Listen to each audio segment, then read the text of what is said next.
Welcome to Financial Wisdom Solutions with AnaG. I'm AnaG. My channel is all about financial education to help you achieve financial wisdom. I upload every Thursday in English and in Spanish, and I also have an accompanying blog on my website, anagatson.com. If this is your first time here, hello. If you're a returning viewer, thank you for your subscription, for hitting that like button, for commenting, and for sharing. You don't understand how something so small on your end means so much to me on my end. So if you haven't done so already, please go ahead and subscribe and hit that notification bell so you get notified every time I upload new content. Please make sure you stick till the end of the video because I have a special gift for everyone, and it also helps the YouTube algorithm help me rank higher in search. Let's get into today's video.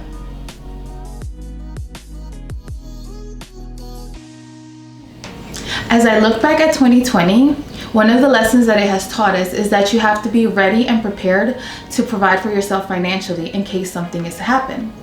Do you have a few $1,000s saved up for an emergency? Are you living paycheck to paycheck? If you don't have a few months worth of expenses saved up, you're not financially prepared. But I'm here to help. One of the things that I want all of us to get is financial peace. And there's no way that you're going to be thinking about retirement and saving for your kids' education if you're worried about getting a new refrigerator that you can't afford. An emergency fund gives you a peace of mind knowing that you're ready for the unexpected. And guess what? Things are going to happen. Things are going to break. They're not made to last forever. That's why an emergency fund is so important for every single household. If you lose your job, your car note and your house still have to get paid. Your family still needs to eat and have a place to sleep. You don't want your only options to be borrowing money or paying with a credit card. How much better will you sleep at night if you know that you are prepared in case something is to happen? Financial peace and independence is what we're trying to reach in our journey. Financial experts don't all agree on how much you should have saved on your emergency fund. It ranges from as little as 3 months to as much as 1 year. I personally recommend 6 months because between June and October of 2020, the average number of months that somebody was unemployed for was 6 months. The number of months though is really going to depend on your situation and what brings you peace at night. Something else that you need to consider when deciding how many months of necessary expenses you should have is the type of job that you have.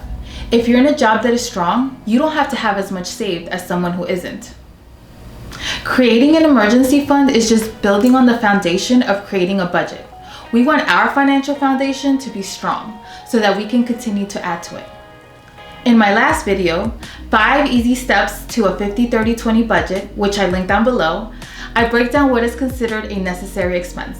In short, necessities are things that you need or are required to pay, such as food, housing, transportation, utilities, and debt. If you created your budget following my last video, you did step 3, calculating your expenses. So go ahead and pull out that paper, take the total amount in your necessities category and multiply it by 6, or whatever number of months you decide on. This is a pretty accurate number of how much money you should have in your emergency fund. This is your goal. In the 50-30-20 budget, 20% of your income should go towards savings. Any money that you're saving should be going into your emergency fund until you meet that goal.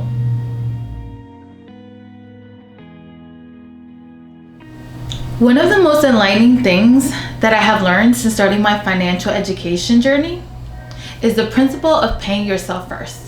Before paying any bills or buying those nice to have things, put money into your emergency fund.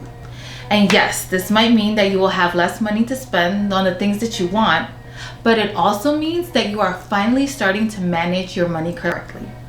You can start with as little as $50 a month and work your way up to the recommended goal of 20%. Consider this a mandatory priority expense. You are going to keep hearing pay yourself first over and over on my channel because it's so important. In his best-selling book, Rich Dad Poor Dad, paying yourself first is one of the steps the author Robert Kiyosaki lists for doing things like the rich do. This takes a lot of self-discipline, and he identifies it as the most difficult principle to master. He states, I would venture to say that personal self-discipline is the #1 delineating factor between the rich and the poor and the middle class. This book opened up my mind to new ways of thinking and handling my finances and taking risks. I highly recommend it. It's an easy read since he doesn't use a bunch of financial terms and gives us real-world personal examples. It's the book that has transformed how I think about money, and I've included a link in the description box if you want to purchase it. If you would like to see a video on this book, just comment down below. Get this principle down and you will be amazed at how far your financial progress goes. Here's a trick for saving without much effort or thought. Just make it automatic and have it go into an account that is not easily accessible or visible. It should take some work for you to get the money. This will give you time to determine if you really need it. When I first started getting my finances in order, I did this trick. I didn't even miss that money because I never actually saw it coming in. I just worked with what I had in my checking account. It was out of sight, out of mind. And eventually, when I checked to see how much I had in there, I was pleasantly surprised at how much I saved without even realizing it or trying. Where you save your money is important. You want to have it in an account that is accumulating you the highest interest rate, is not too restrictive, and doesn't penalize you for taking your money out. The annual compounding interest rate for a savings account in September was 0.9%. That means if you had $5,000 in that account, you would only make about 40 cents a month. I know that simple interest and compounding interest rate can be confusing to a lot of people. Don't worry, I got you. I will have a video about compounding interest rate in the near future. For now, just know compounding interest rate is good if you are on the receiving end. Right now, there are banks that are paying over 0.5%, which is still not great, but you want your money to be making as much interest as possible. I placed a link down below for 2 articles to the best savings account for January 2021. I recently moved part of our emergency fund to the new online savings bank, AnaG. It is an FDIC insured bank, so your money is safe. And what drew me to this bank is that A, Graham Stephan recommended it, and B, they provide a fun way to get rewarded for saving. For every $25 that you have with them, you get a ticket, kind of like the lottery. Every day, they pick numbers, and on Sunday, they release the weekly drawings and determine the winnings. They guarantee a 0.2% interest compounding rate, but with the lottery tickets, you could earn as much as 3%, and there is a 10 million jackpot. In October alone, I made $11.61 in prize money. That's 2.92 interest rate. So $11.61 with Yada or 40 cents with some other banks. No contest in my book. I highly encourage you to take a look at Yada Bank and decide if it's right for you. I have also provided a link down below so you can get more information. Don't forget, I have a free gift for everyone that makes it to the end of this video. Let's go over what is considered an emergency because this is important. There are people that will see their bank account start to grow and can lose sight of what that money is intended for. Before you touch that money, ask yourself the following 3 questions. Number 1, if I don't get this, what will happen? There has to be an immediate medical need or life necessity for going into your emergency fund. So if the answer to this doesn't include something like, I won't have a place to live, my family won't eat, or I won't be able to work, then you most likely don't need to touch your emergency fund. Number 2, can I hold off on getting this? If you can hold off on getting this, then it's not an emergency. Therefore, no, don't use your emergency fund. Number 3, is this a need or a want? If it's a want, you already know you shouldn't be touching that money. Some other good reasons for going into your emergency fund are an emergency medical expense that health insurance doesn't cover, getting the car fixed, urgent repairs for the home or an appliance like a refrigerator or stove.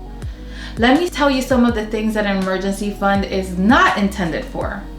Vacation, holiday shopping, gifts, and recurring expenses. Some people associate last minute with emergency. Last minute does not necessarily mean emergency. If you didn't plan ahead and left Christmas shopping to the last minute, that does not constitute an emergency. So don't go into your emergency fund. In my blog, I go over some other things that can be considered emergencies. So if you'd like more information on this, go to my most recent blog at anagatson.com. That's Anna with one N.